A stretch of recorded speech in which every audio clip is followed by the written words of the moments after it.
We vervolgen de uitzending met Elliott Smith. 2 jaar geleden was hij nog een van die tienduizenden muzikanten zonder enige bekendheid. Alleen in zijn eigen woonomgeving, Portland, Oregon, had hij een vaste schare fans. Een van die fans was een filmer, Gus Van Sant, die op dat moment op zoek was naar muziek voor zijn film Good Will Hunting. Hij vroeg Elliott of hij nummers mocht gebruiken van de plaat die op dat moment uit was, Either Or. En om nog 1 nummer extra te schrijven voor Good Will Hunting. Dat werd Miss Misery. De film werd een wereldwijd succes. En afgelopen voorjaar genomineerd met 3 Oscars. Een van die nominaties was voor het nummer Miss Misery van Elliott Smith. Elliott won de Oscar uiteindelijk niet, maar hij speelde wel op de avond van de uitreiking van de Oscars. Kort daarna verscheen het prachtige album XO, dat nu een maand of 2 in de winkels ligt. Elliott Smith is van onbekend naar bekend en vooral wereldberoemd geworden. How do you see this all happening around you? I mean, it started with Good Will Hunting, then came XO, and we're 18 months further. Yeah, I don't know. I mean, I mostly only know things are different because people ask me different questions, but I don't feel like things are very changed. I mean, I do the same things that I did before. I think about the same things, so. You once said, I'll never be a big rock star. Well, I said it because I think that's true, but I'm not trying to avoid anything. I'd have to be more. I'm the wrong kind of person to be really big and famous.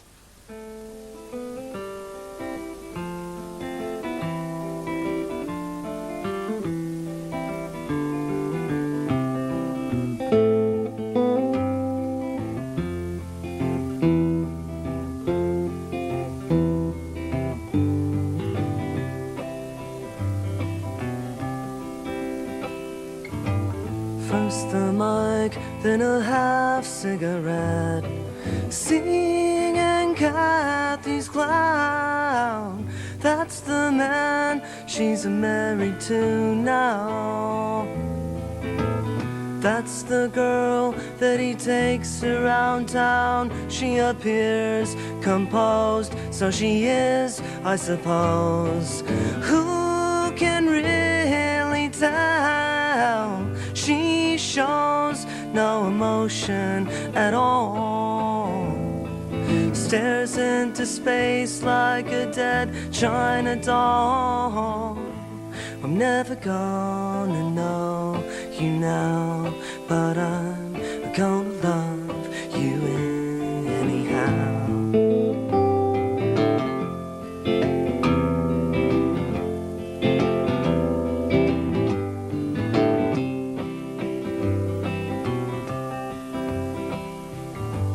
Now she's done and they're calling someone. Such a familiar name. I'm so glad that my memory's remote, 'cause I'm doing just fine hour to hour, note to note. Here it is, the revenge to the tune. You're no good. You're no good, you're no good, you're no good. Can't you tell that it's well understood? I'm never gonna know you now, but I'm gonna love you anyhow.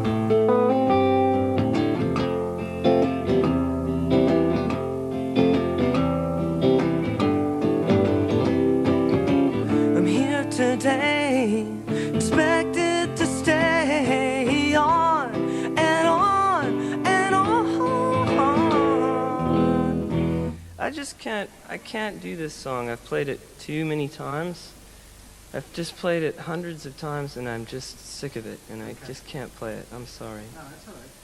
Maybe there's some little piece You stopped waltz number 2 quite abruptly. You said, I've played it so many times.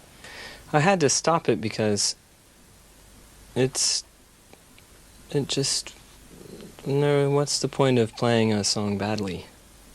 It'd be better to play it and mean it than to just walk through it. Your former band Heatmiser, what sort of music was that? It's like fist in the air, post-punk. Oh. You know, it was like loud rock. Is there still anything left of that punk idea in your head?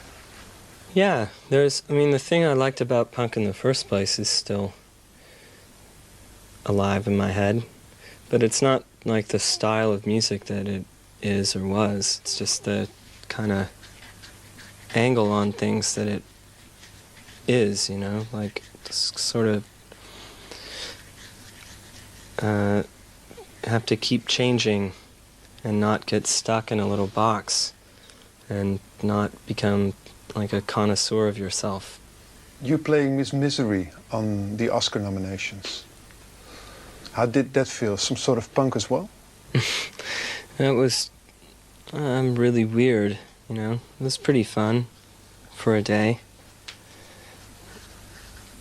I don't know if it would be fun to live in that world, really, but it was fun. It was a kick. I don't know if that had... I mean, I wouldn't say that was punk at all, but it was pretty funny. I mean, you know, it was all these famous singers, and then, like, who's that guy, you know? In the white suit? In the white suit with the dirty hair, you know? Who hasn't sold millions of records. What in the world is he doing there? And I was wondering the same thing.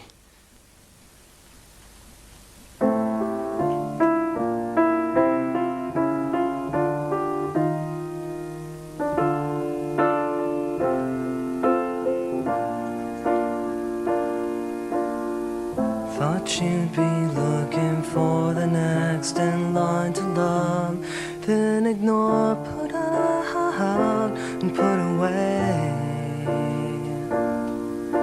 And so you'd soon be leaving me alone like I'm supposed to be tonight, tomorrow, and every day.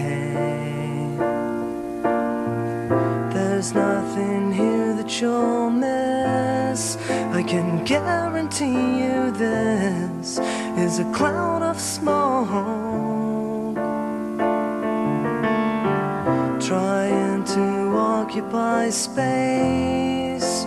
What a fucking joke. What a fucking joke.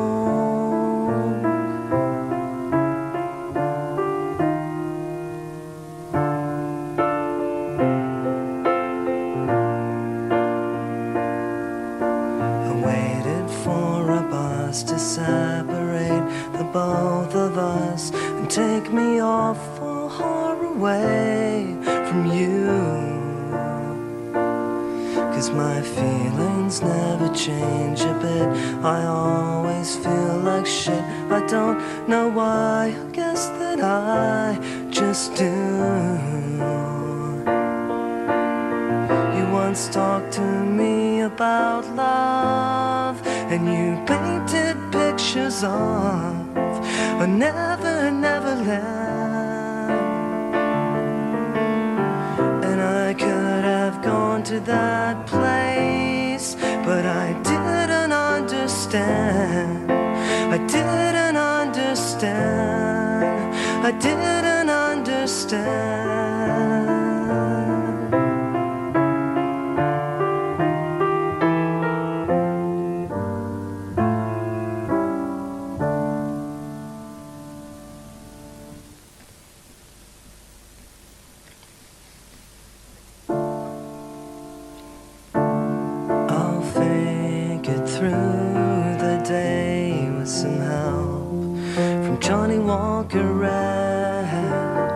Send the poison rain down the drain to put bad thoughts in my head.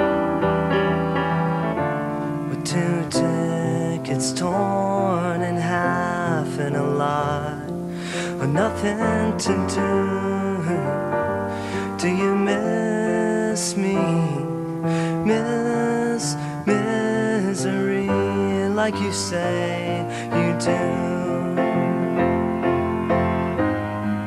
A man in the park read the lines in my hand, told me I'm strong and hardly ever wrong. I said, man, you mean you had plans for both of us that involved a trip out of town to a place I seen in a magazine that you left lying around. I don't have you with me, but I keep a good attitude. Do you miss me? Miss misery like you say you do. I know you'd rather see me gone than to see me the way that I am when I am in the life anyway. Next door the TV's flashing blue, frames on the wall. It's a comedy of errors, you see. It's about taking a fall to vanish into oblivion. It's easy to do, and I try to be, but you know me, I come back when you want me to. Do you miss me? Miss misery like you say you do. Thanks very much. Beautiful. Thank you. Je zag Elliott Smith in de 2 meter sessies. Vandaag over 3 weken zijn we er weer. En dan is het 30 december. En dan gaan we het echt helemaal anders doen. Want dan gaan we naar Paradiso in Amsterdam. Live de zender op. This. Meet a book-loving, kinda angry acoustic guitarist, Elliott Smith, real talented though not yet a household name, on Breakfast Time. And this is Elliott Smith. Elliott is going to talk to us and perform for us from his latest CD. Yeah. Oh, I'd love to hear I think you're pretty much caught up now. Yeah. Let's welcome a real morning person to the show. Yeah. It's going to be all right, Elliott. Elliott! Don't lie to him. Elliott Smith is here with us. His CD is entitled, not surprisingly, Elliott Smith. And it is on, now this is an intriguing label. Is this, am I getting this right? Kill Rock Stars? That's right. Yeah. It's a punk label. Feeling a little hostile, are we, Elliott? It's not my label. Oh, it's not your label? Oh, okay. I wish it Yeah, was. so back off. You wish it was? Now, you say that your music's not loud, but it tends to be kind of angry. Yeah, some of it, yeah. Yeah. Are you? Would you classify? Because I mean, this is sort of a circus-like environment to drag you into at this hour of the morning, and I'm wondering if there's a potential that any of us might come to physical harm. I don't think no, I don't think you'll have that kind of problem with it. Okay. All right. Bob, you're Yes. safe. Okay. All right. How would you describe the type of music that you record when you're not recording with the group, when you're doing your solo stuff? It's really quiet. It's some of it's really angry, some of it's not.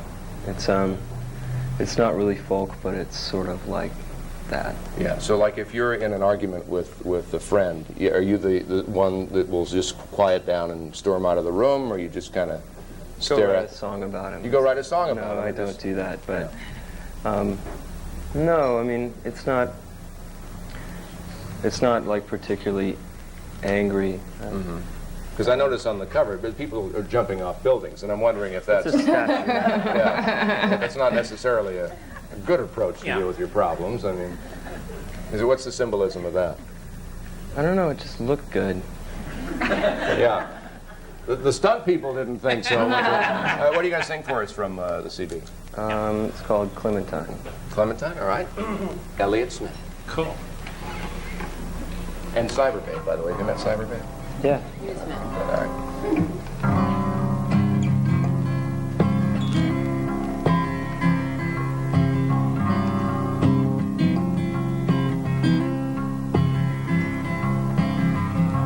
waking you up to close the bar.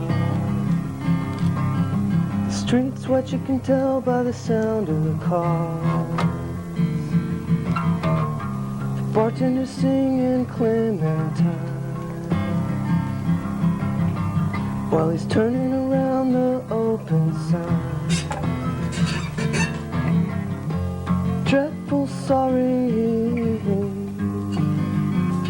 Clementine.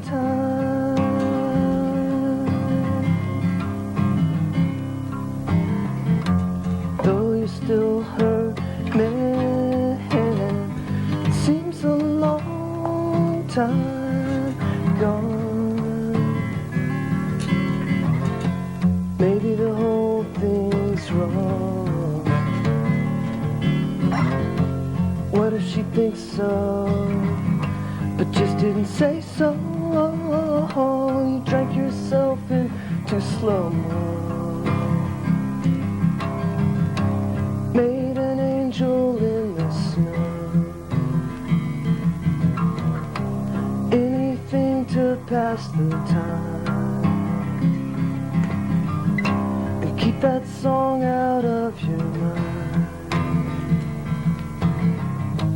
Oh my darling, oh my darling, oh my darling, Clementine. Dreadful sorry, Clementine.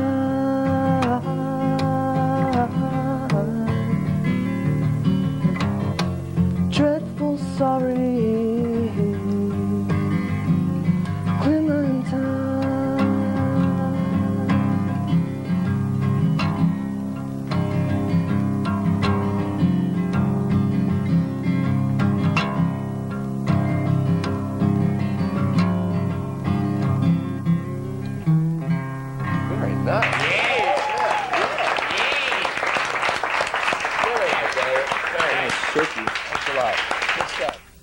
Listen and learn. How about another hand for Elliott Smith? Fine number. Good stuff. Thanks, Elliott. Who is craving? You're craving a cigarette big time right now, aren't you? Yeah. Okay. All right. And we're making them. Getting a lot of fascinating stuff here, but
future butterfly, gonna spend the day higher than high.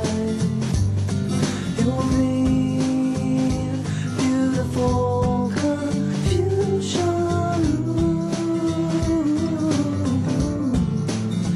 Once I was you.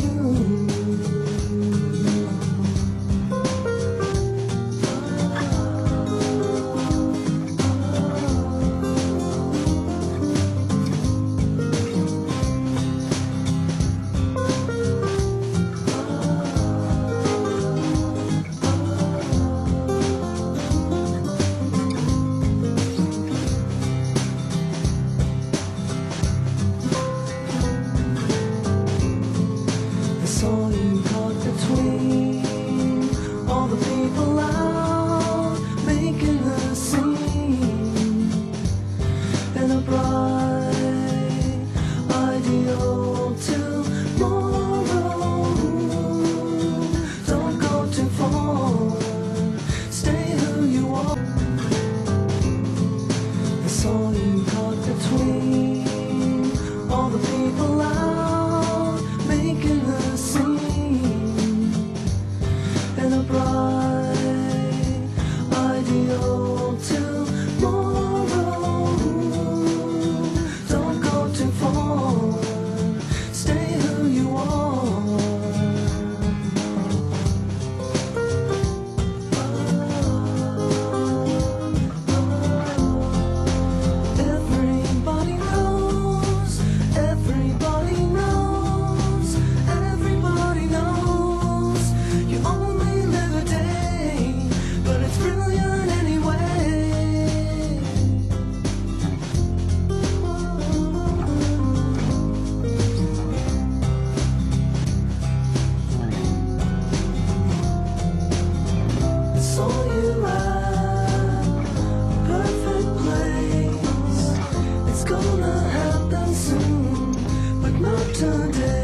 Nice to meet you. I'm Debbie. I'm from Ray.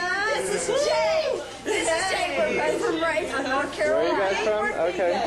He's back here. It's his birthday. Happy Really? birthday, Pete. Yeah, he's 40 years old today. Where'd Pete go? There's Pete. Happy birthday, Pete. Happy birthday, Pete. This is Pete. And when you get the funniest American honey, what is it? Whatever. We're here. We're having fun. Y'all have a good time. You too. Hey, are you crazy? Have you lost your mind? Yeah. You too. U.S. different from touring Europe? Oh, they don't make you. We were talking about that. What? Yeah. They don't make you food in the United States. No. Like you go to a club in Europe and there's like somebody stirring a pot and putting beans and rice on a plate for you and asking you whether you're a vegetarian or a meat eater. Right. And they feed you a big meal like right before you play, and then you drink some wine and you're really tired. Then you put on your beret and your striped shirt and you put the little monkey on your shoulder and go out on the corner And some dance, guy comes. dance for change. Totally, and you do an interview and they say, "Why are you not relevant anymore?" Yes, they say, how do you respond to electronic music has killed rock? Now that electronic music has effectively destroyed your music, why do you continue? What does a band do to keep sane on the road?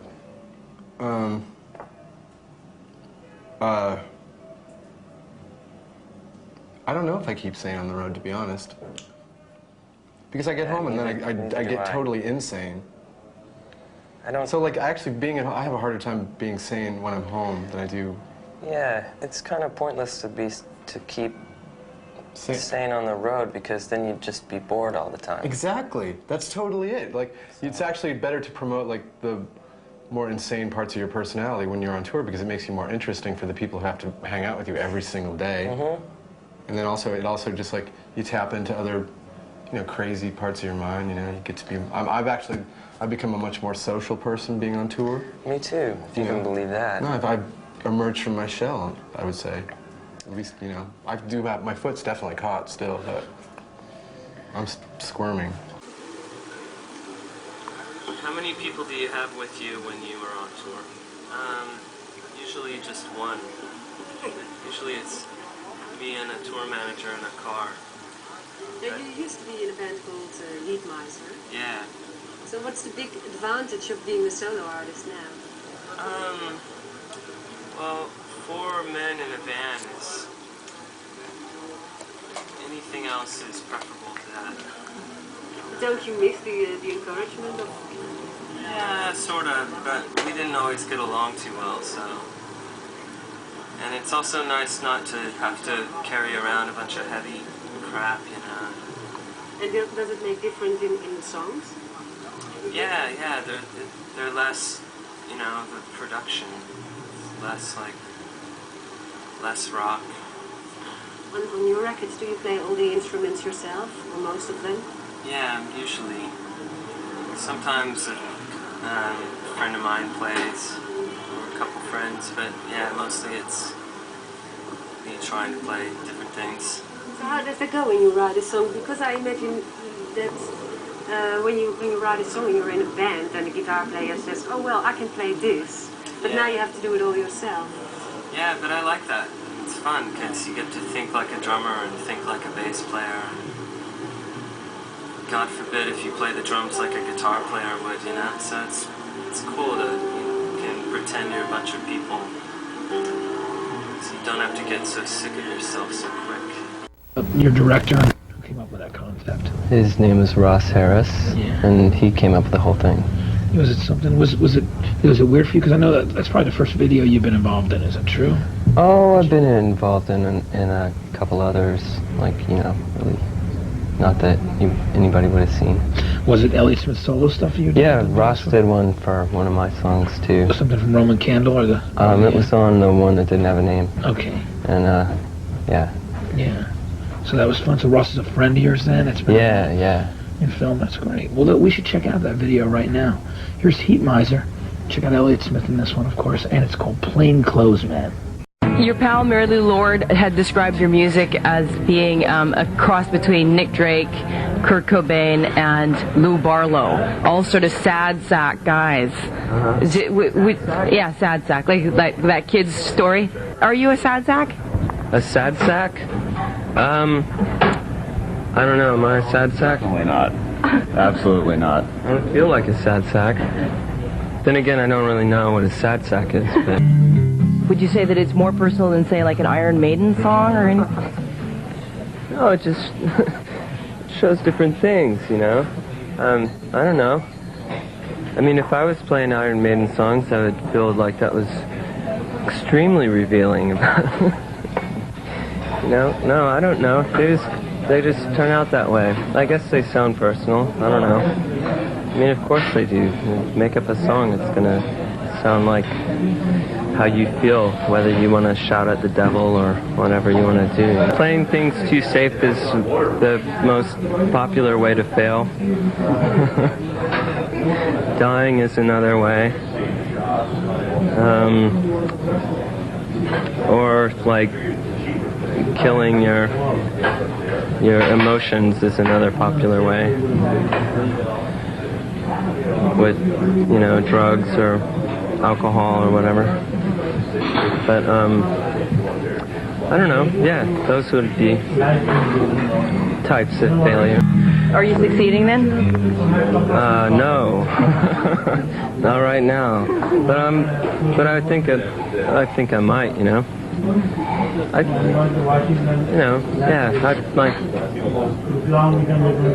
The thing that's kind of a drag about singer-songwriter little tag is that it has this connotation of being just super sentimental, really kind of manipulative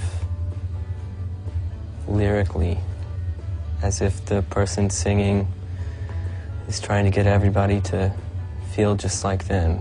But there's a big difference between describing, I mean, you can take a picture of New York and one person looking at it will think it looks really depressing, frightening, and someone else will look at it and think of all the fun things you can do in New York. You know, I think songs are kind of like that. Miss Misery, one of the 5 songs he contributed to the Good Will Hunting soundtrack, was nominated for an Oscar. Who would think that I was going to be nominated for an Oscar? I mean, that's, you know, it's preposterous. So there you go, the intro to Figure 8, brand new album. Let's talk first of all about making this album. What did it mean to you? What are you trying to get across with it? Oh, I don't know if anything in particular. Just trying to make, you know, songs that sound good to me and maybe interesting to somebody else. Okay, and I read a quote. I'm going to read it to you. You can tell me if it's a misquote or not. I just like the idea of figure skaters trying to make this self-contained perfect thing that involves a lot of effort but essentially goes nowhere. Yeah. Is that a personal metaphor? Where does that come from? Yeah, I guess so. I mean, when I thought of it, I didn't really like take it apart and wonder why. I just thought it sounded kind of cool. Yeah, it's just like an endless little task that doesn't have any real point to it, but you know, it might look good if you stop and look at it. Yeah. Do you really think of it as having no point to it when you're making? Of course. I mean, what's the point? Is like music supposed to be like a tool to get you somewhere else, or no? It's just kind of worth doing on its own, you know. Just for you, but you put it out there. Just to do. All right. Yeah, just to be creative. What about Abbey Road? You recorded. You're a huge Beatles fan, but Yeah. didn't you record in London at the studio there? Yeah, for just a week. What was that like? That was a kick walking through the front door, you know, but then once you're in there, it's just like another place, but it sounds better than a lot of, you know, other studios. Okay, but the feeling, like you're a huge Beatles fan, are you not? Yeah. A big Beatles fan? Well, it was the first thing I heard when I was a kid, you know, it was like the Beatles and Stevie Wonder and stuff, and so yeah, I like that kind of like super melodic pop kind of stuff. Yeah. Okay. Do you have any favorite tracks off of here if somebody's going to pick up this album in stores? I like the ones that are kind of weird or more idiosyncratic. Like this one called Everything Means Nothing to Me. Right. It's like that whole theme. Yeah, it's actually, it's a positive sentiment to me, but I can see how it would seem not quite like that. Okay. You are you going on tour with the full band? Are you not? Yes. Starting May 5th, is it? Yeah, for the rest of my life. For the rest of your life on the road supporting Figure It. Right. Thanks for coming in and talking to us. Thank you. All right. Kane? Welcome. I'm here with singer-songwriter, noted raconteur, Elliott Smith. How's your posture? I'm feeling good. Good, looking good. Great hat. Let's talk about this first and foremost, your contribution to the Good Will Hunting soundtrack. Right. I'm assuming that happened since you're from Portland, and Gus Van Sant is from Portland. Is that correct? Mm-hmm. Yeah. And so you guys were buddies? Yeah, I knew him from there. He'd come see me play stuff, so. And he said, if I ever make a movie with Matt Damon and Ben Affleck, you're the man we're going to go to for the music. And so many words. Do you miss me? Miss misery like you said you do. You have that film that you made, though, Lucky 3? Yeah, What's that Jim for? Cohen made it. Mm-hmm. Yeah. That was just, he wanted to, like, do a little, like, documentary music thing. It's not really either. It's not really a video, and it's not really a documentary. Mm-hmm. But he came out to Portland for a few days and just filmed me walking around and playing some songs, and then made a little 3-song thing. So you played all the instruments on your latest album, either or, is that correct? Mm-hmm. And do you feel that you enjoy having all the control like that, or do you actually like sharing the responsibility a little bit with other musicians and collaborators? I don't know. I just do it myself because I like to play different instruments. Mm-hmm. And, you know, you can't get better at things you never play. MTV Live, my next guest is actually up for an Oscar for his work for Miss Misery, the song, the Good Will Hunting soundtrack. That is Elliott Smith. You feeling all right? Thank you for being here. Yeah, I'm feeling pretty good, thanks. What is this tattoo, actually? It's the first thing I want to ask you. It's a children's story. It's called Ferdinand. It's like a bull who doesn't want to go to the bullfight, but he does. That's awesome. I should mention, this I don't think is even out yet. This is the Spin article with Madonna on the cover, and there's an article inside about you that I really just enjoyed reading the article. One of the things that she talks about, this girl is talking to you, is about folk music and how many people think that, like, just because you play an acoustic guitar, that it's folk. Like, what's the difference?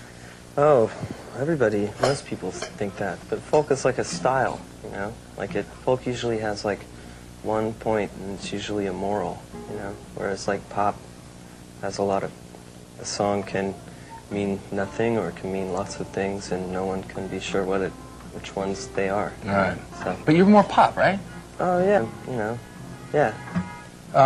Tell us about this, how you got hooked up with the Good Will Hunting soundtrack in general. How'd this happen? I knew Gus because I lived in Portland, Oregon for a long time, and he plays music too, and we'd like talk about, you know, home recording and stuff, and he had a couple of my records and come see me play, and eventually he put some of my songs in his movie. So did you have to go out and see Good Will Hunting like 10 times before you wrote the song, or?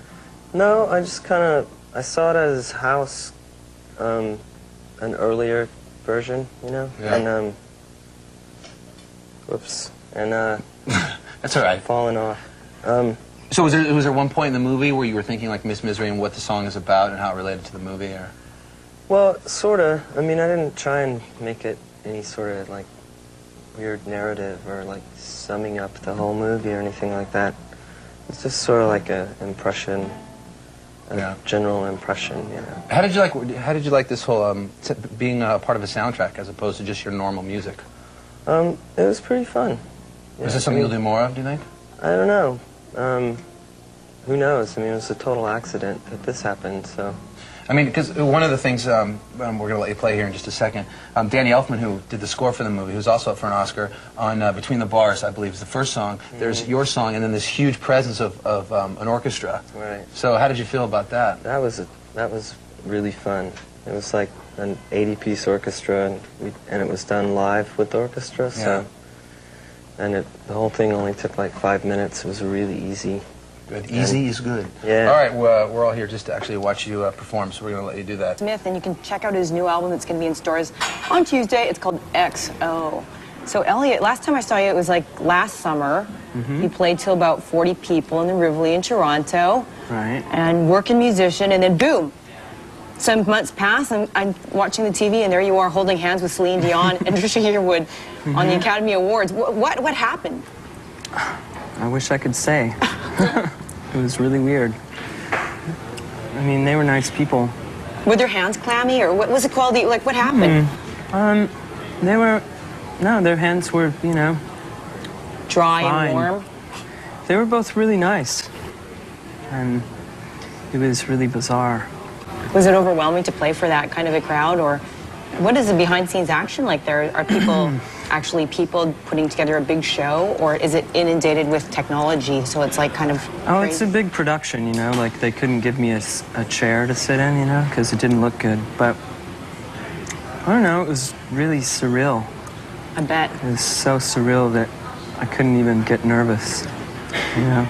Well, if they were judging based on song, you should have gotten the darn everybody knew statue. who was going to win. Yeah, that's right. Canadian diva. So that happened when director Gus Van Sant had approached you to write some music for the Good Will Hunting soundtrack? Well, I wrote that one song, and the other ones he just picked out and put into the movie. And yeah, it was his doing. So the Miss Misery song, I saw you perform last night, and that is the big kahuna hit of yours, but you didn't play it last night. Yeah, Why I don't is really that? play it. Is it a reaction to the big success thing? I'll play it when I don't have to be the weird Oscar guy anymore. Yeah. You know? So you are not going to do the crowd pleaser. I don't think it's a crowd pleaser. Nobody ever really asked me to play it, you know? People call out songs and I try to play them, but nobody really calls that out. Well, I think one woman screamed out, Miss Misery, but she automatically felt sort of like a sort of goofy after having said that. That was the big one. I feel bad. I know. Just, I played it about 1,000,000 times. You know? Yeah. I'm really tired of it. Yeah. So on the new album, you're playing a lot of the instruments, and I'm wondering what sort of a songwriting process do you have? Is it a kind of an intuitive one, or are you more analytical with the way that you piece together the songs? I just dream it up, and then I don't know. Yeah. I was reading somewhere that you have this process by which you just sort of go into public places or pubs or whatever and just jot down ideas in notebooks and write there. Mostly, yeah. I mean, I write a lot in bars and stuff. I drink really slow, so, you know, it's all right. But, yeah, I can't do it at home in, like, a quiet room, which isn't a problem in my building anyway, but, you know, it's too you know, overthink it that way. So you find that it's easier to focus and think when you're surrounded by sort of kerfuffle? Yeah. Do you feel like you're kind of like a loner, a part in the crowd, or are you part of the crowd when that's happening? I'm just another person there at the bar, you know. And I'd like make up some stuff and then talk to somebody and then make up another, you know, something else that I'll never sing. Do you ever hear like lines in the bar and then write those down? I try not to cannibalize the bar, you know. Cannibalize the bar? Well, I don't like write, you know, stuff people are saying into songs at the bar, because that wouldn't be too cool.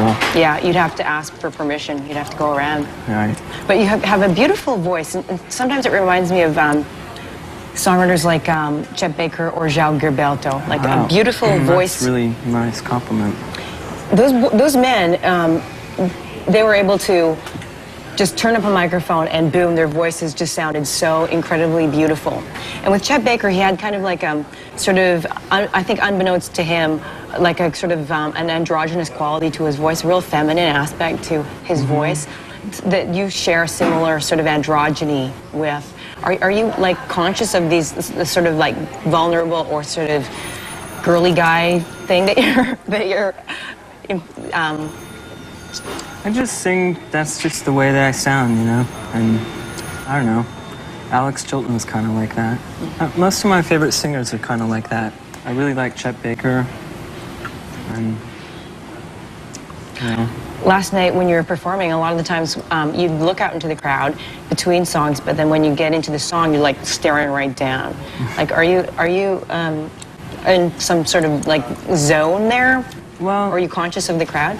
I usually sit down, so like I'm right at eye level with people who are standing up. So if I look out, it's like somebody is like right here. So, and that kind of reminds me that I'm supposed to be entertaining them. So. Right. Oh, there you are.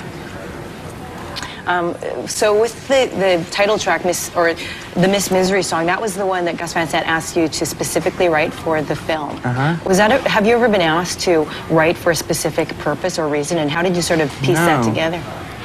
Well, it was easy because he didn't, you know, I was like, I don't think I can really like sum up the movie, you know?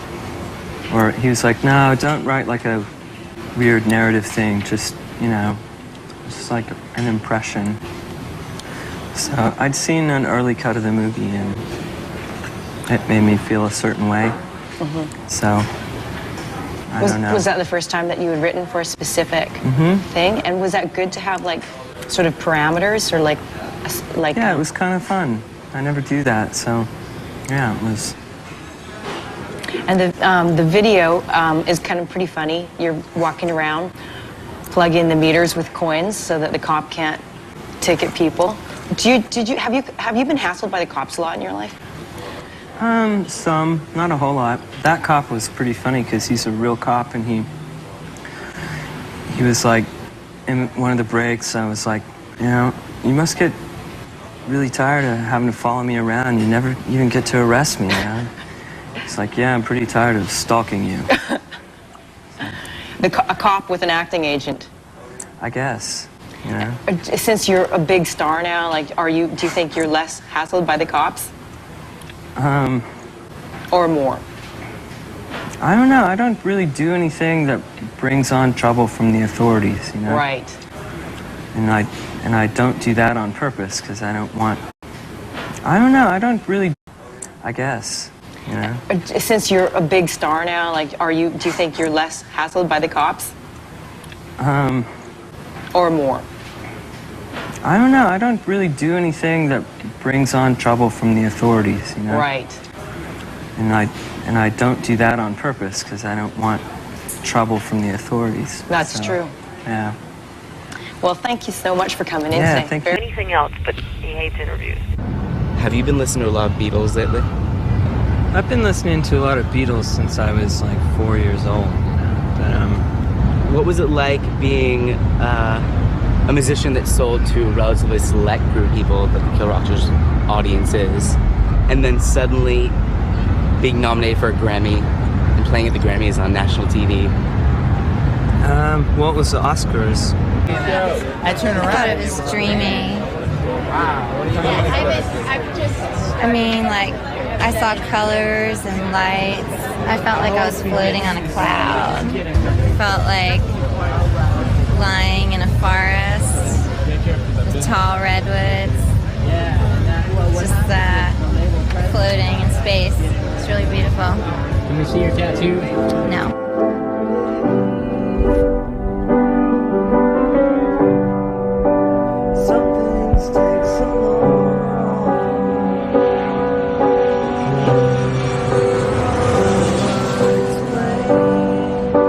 Paging Mr. Elliott Smith, please meet your party at gate 88B.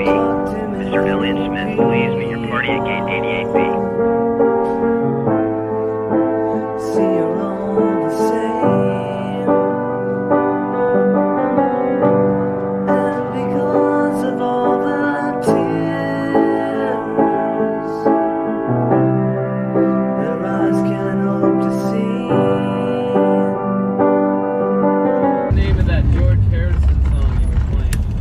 Isn't it a pity?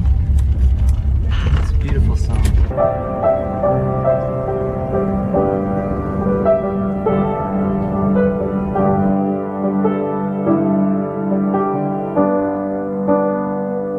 Fucked it up again. What do you think about the future? What's gonna happen for you? I think the music business will eventually crush me, but I'm ready. You like being a popular musician and semi-popular right now? I like it better than spreading gravel for a living, you know? Welcome, my friend.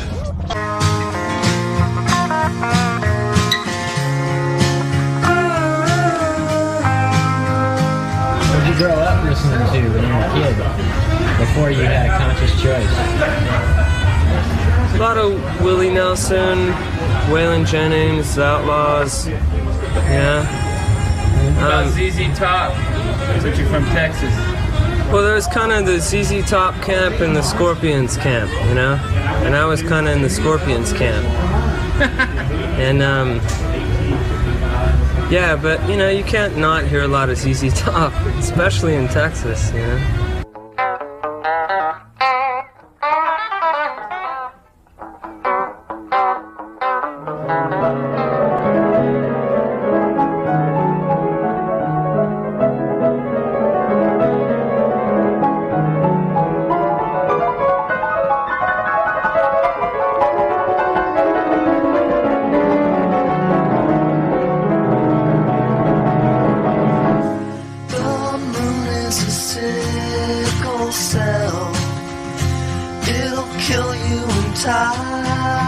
Even though we worked on the film for a few months, Elliott was still a mystery to us. Like spun glass in sore eyes, while the moon rises. As he moves at the speed of sound through time and space with cheap airline tickets, he lends a hand to all the lonely ones.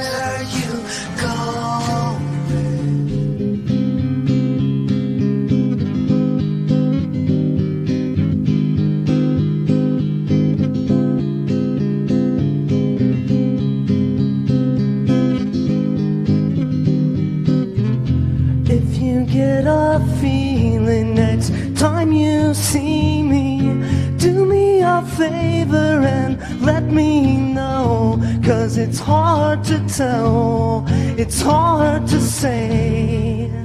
Oh well, okay. Oh well, okay. Oh well, okay.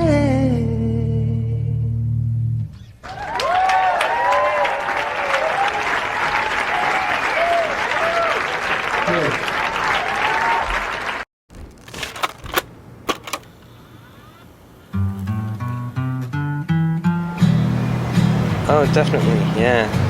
There's a bunch of Elvis Costello records that, like, when I was in high school, just made all the difference between feeling like a total freak and feeling like only a freak. Yeah. A freak among other freaks. Going out sleepwalking,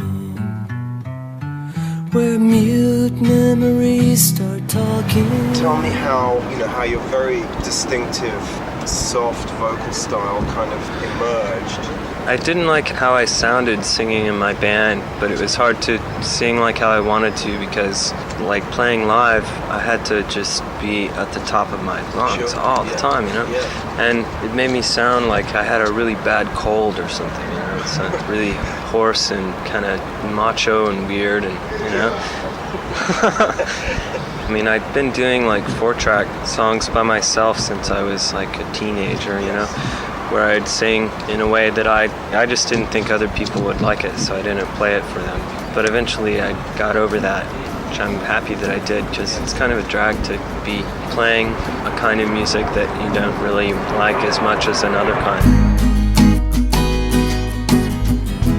some people have given you some sort of folk music tag, and it just seems to me to be pretty off the mark. Yeah, that really bothered me right at first when I first started playing.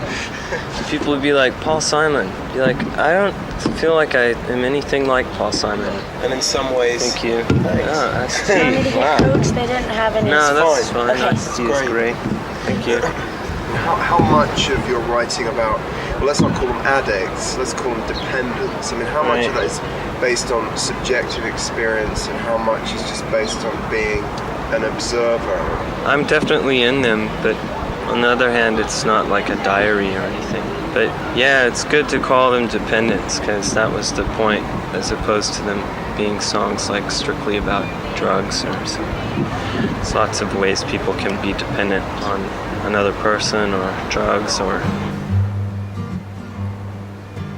I think everybody has those two irreconcilable impulses, constant, doing battle with themselves that way every day, all the time, and sometimes it sucks, but other times it results in people making sort of like a dream comprehensible to someone else. People seem so chaotic internally, but being filtered through some form, like making a record sort of filters it down into something that can be understood. It's hard to like represent chaos or like an absence of something. It's much easier to like represent the presence of something or like a situation. People can be chaos, but it's hard to like fit it into some creative piece that you made, It's hard.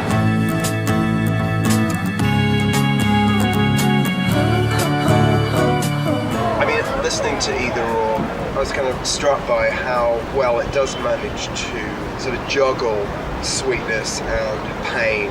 Is it too easy to sort of say these songs are kind of melancholy, there's a sort of sorrowful quality to Elliott Smith's music? Yeah, I mean, they don't make me sad or feel sorrowful to me. But, I mean, on the other hand, a lot of people are kind of depressed. I mean, I'm happy some of the time, and some of the time I'm not. But, like, when I see a movie, for example, that I really like, that moves me or whatever, it's usually, like, happy and sad at the same time, But, yeah, there's, like, just certain songs just feel a way that's hard to put into words, and it's not happy, and it's also not really sad, but I couldn't say what it is.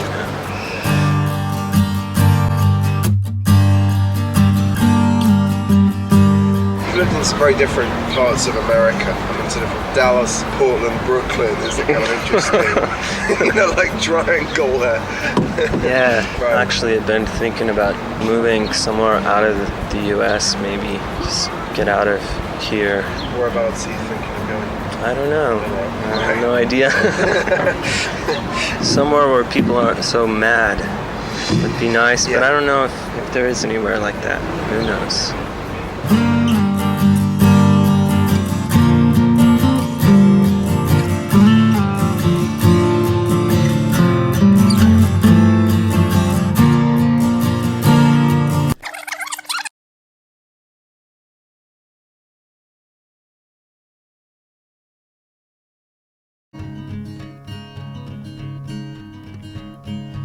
Everything's okay.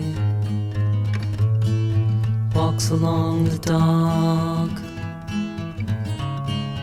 with some sailor's pay shoved down in his sock. Everything's okay with some little boy in blue who don't know you like I do. Everything's okay. Took him back to town. Well, I didn't get paid today, so I'm in the lost and found. And I wonder if that clown knows just what to do what to say and what not to. Pretty words that you whispered, maybe I misunderstood.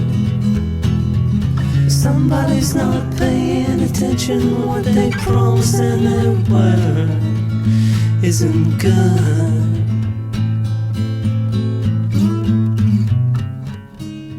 Everything's okay. I'm looking for you now,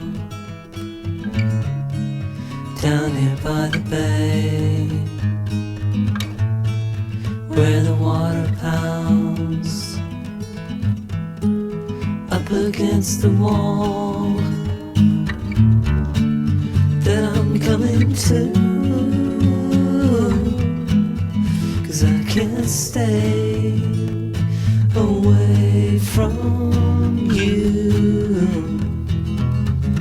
I don't need no satisfaction, and I don't take just because I can.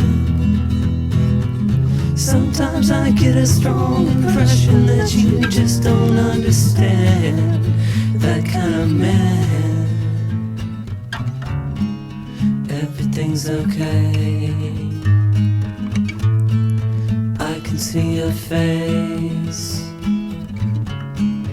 down there in the waves, painted and erased.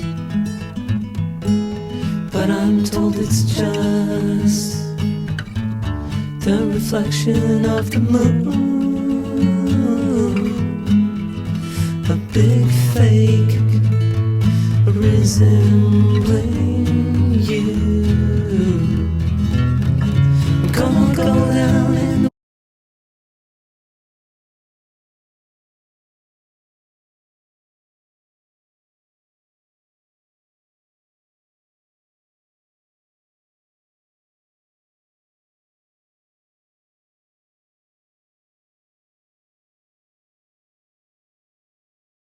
water,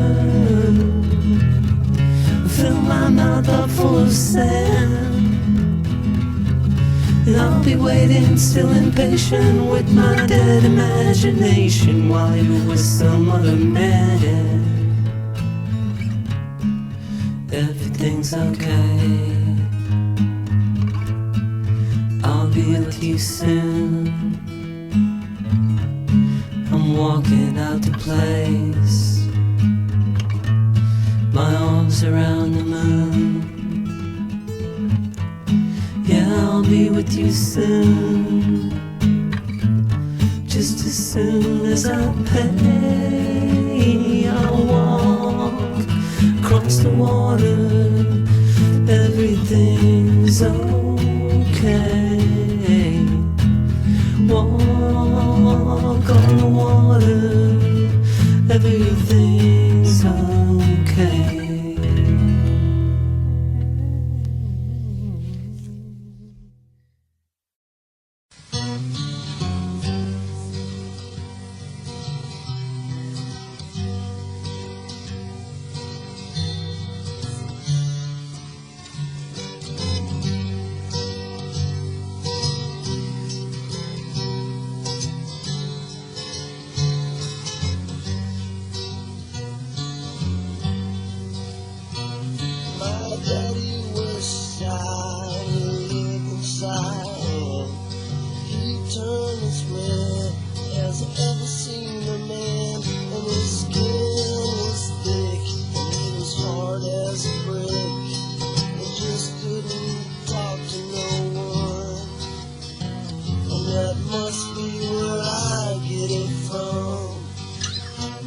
My uncle worked in a plutonium mine.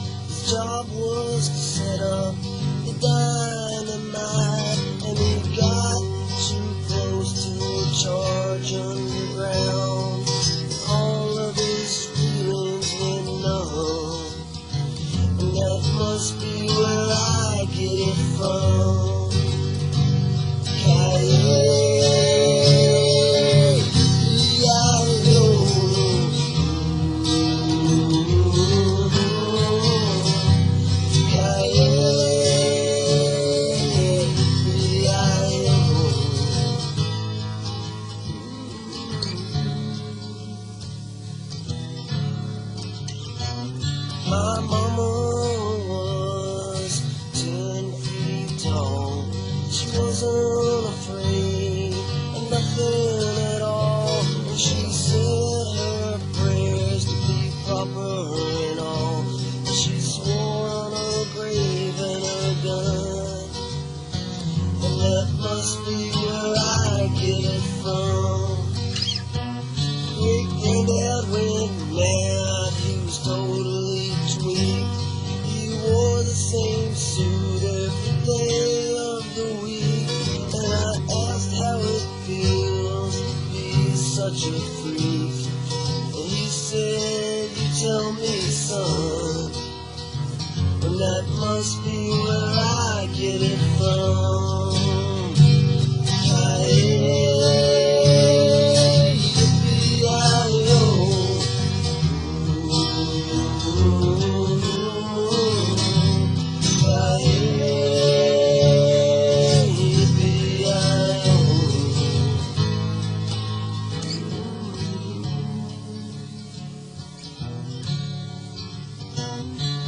Dad's little hands sat in his lap like a couple of crabs that got caught in a trap. And he shook my hand from so far away that he looked like a spot on the sun. And I guess that's where I get it from. And I guess that's where I get it from. And I guess that's where I get it from.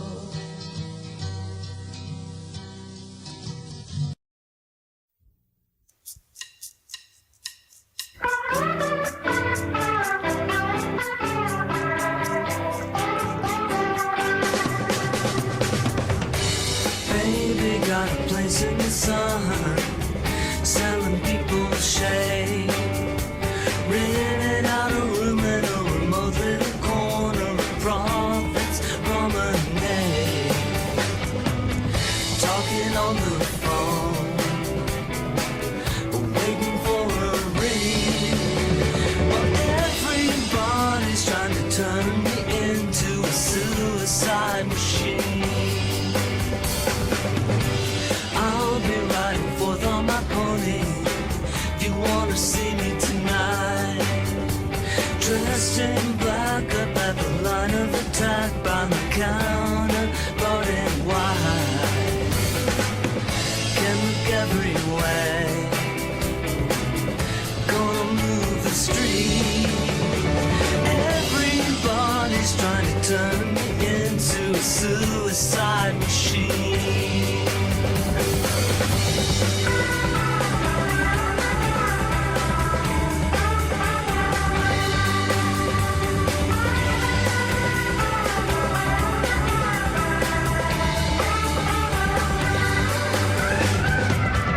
Everything's alright, except for how it seems. Everybody wants to turn me into a suicide machine. Baby got a place in the sun, I had to shade my eyes.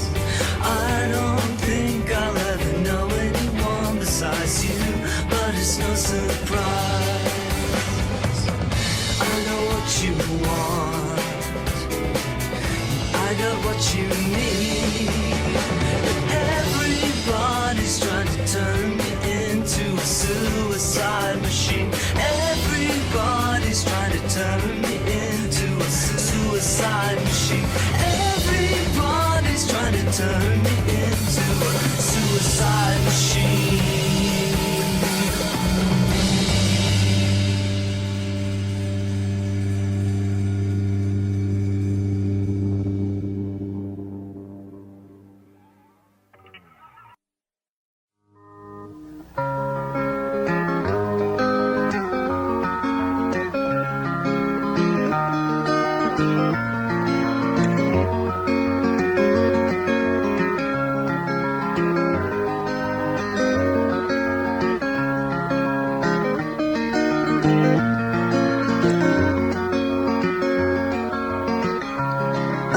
used to coming through,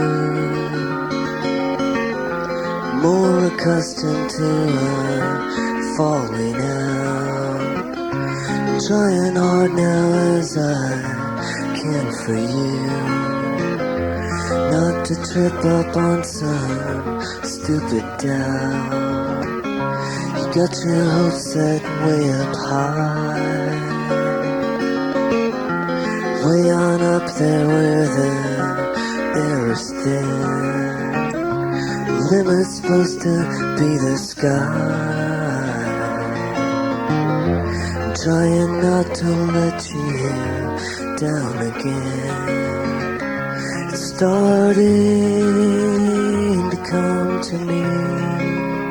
I didn't know about, hadn't figured it out, but it's starting to come to me now. A little bit too late. I can't see anything you've done, any reason for the trouble you got. You haven't hurt anyone compared to most that's saying quite a lot. I can't help you when you're sad. That's a constant source of pain to me, because I want to really bad, even though you make it seem like nothing.